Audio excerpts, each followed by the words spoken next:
주목! 다음에 비행기를 탈 때 어떻게 추가로 무료 식사를 할 수 있는지 확인해보세요. 승객들의 어떤 행동이 가장 성가실까요?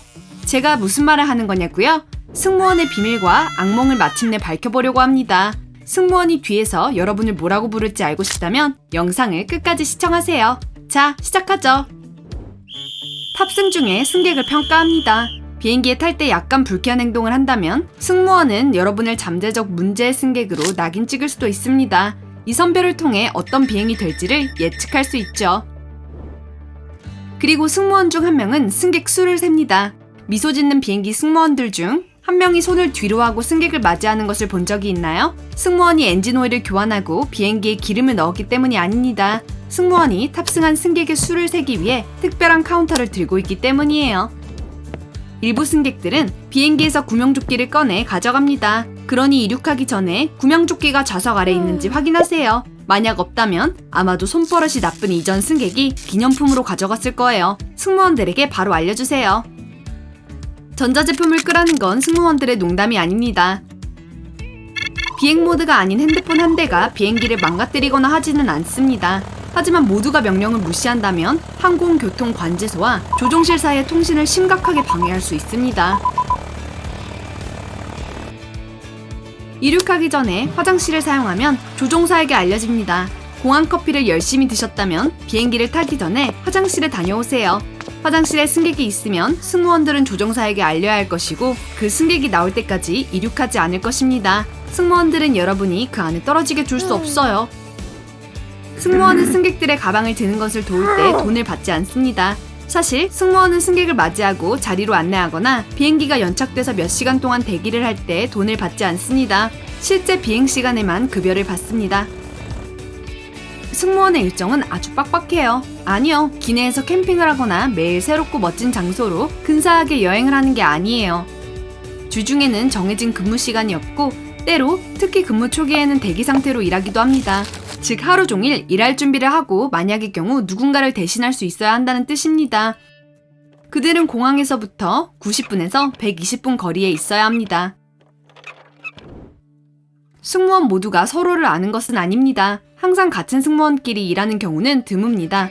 대부분의 경우 비행 전 브리핑 때 누구와 함께 비행하는지를 알게 됩니다.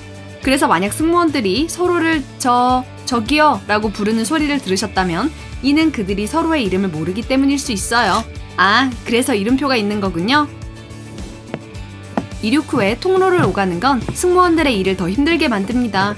승무원들이 무거운 카트를 가지고 앞뒤로 다니고 식사를 데우고 음료수를 준비하기 시작할 때는 가장 바쁜 때입니다. 승객들이 다리를 뻗거나 다른 자리에 친구를 보러 가기로 했다면 이는 교통체증을 이야기합니다. 이로 인해 식사 서비스가 더뎌지고 승무원들이 불편해질 수 있습니다. 음식을 더 달라고 해도 돼요. 거의 모든 비행기에서는 남는 식사가 있습니다. 만약 더 많이 먹고 싶다면 물어봐서 손해볼 건 없어요. 기내식은 시간이 지나면 금방 맛이 없어지기 때문에 비행 후 승무원 중 누군가가 먹지 않는다면 버려질 가능성이 큽니다. 비행기 뒤쪽에서 더 나은 서비스를 받을 수 있습니다. 서비스 갤리에서 좌석까지의 거리는 비행기 꼬리 쪽으로 갈수록 더 짧습니다. 만약 여러분이 앞쪽에 앉았다면 승무원들은 그 사이 추가 요청을 약 50개 받을 것이고 여러분의 차례에 남는 담요나 귀마개는 절대 못 받을 수도 있을 거예요. 저는 보통 뒷자리에 앉는데 여러분은 어떤가요? 그리고 창문과 통로 중 어느 자리를 더 좋아하시나요? 중간 자리는 어때요? 댓글로 알려주세요. 그럼 계속 가볼게요. 병 음료는 비행 중 가장 좋은 선택입니다. 기내에서 음료 선택권이 주어졌을 때 커피나 차를 드시지 마세요. 그보다는 캔이나 병에 든 음료가 있는지 물어보세요. 뜨거운 음료의 물 자체는 괜찮을지 모르지만 뜨거운 물을 담은 기내의 탱크는 그렇게 깨끗하게 청소되지 않아요. 승무원은 웨이터가 아닙니다. 식사를 제공하고 술을 따라주지만 승무원의 주된 임무는 기내를 안전하게 유지하고 예기치 못한 상황에 대비하여 신속하게 행동하고 기장을 돕는 것입니다. 승무원의 강도 높은 훈련은 몇 주에 걸쳐 이뤄집니다. 몇 가지 예를 들면 안전 절차, 비행기 기술적 세부사항, 응급처치를 배우죠. 승무원은 여러분의 개인 비서도 아닙니다. 물론 필요한 것이 있으면 호출 버튼을 사용할 수 있지만 다음에 직원이 여러분을 돕기 위해 나타나지 않는다면 화를 내지 마세요. 개인 전용기가 아닌 한 비행기에는 보통 100명 정도의 승객들이 있습니다. 물 한 잔을 드시고 싶으면 다리를 쭉 뻗고 직접 가서 가져오세요. 승무원은 모든 해답을 가지고 있지 않습니다. 호출 버튼 이야기가 나왔으니 말인데요. 이 버튼을 사용하여 승무원들에게 지금 비행기가 어디를 날고 있는지, 목적지 공항에서 특정 장소를 어떻게 찾을 수 있는지를 묻지 마세요. 사실은 승무원들은 이런 정보를 알지 못하고 알 필요도 없어요. 승무원들은 사용한 냅킨을 컵에 꽂아두는 것을 싫어합니다.